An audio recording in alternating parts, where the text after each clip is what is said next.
Na duba turawa, na duba indiyawa, na duba chainawa, na duba larabawa. Babu kamar ki a cikin matan duniya, kin bi tafarki a cikin fannin tarbiya.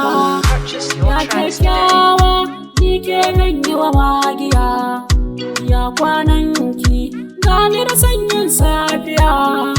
Na yi kuka ya ce mai sanya min zuciya, kira ni sadauki in har kika ban mulkin zuciya. Ke dai ce, ke dai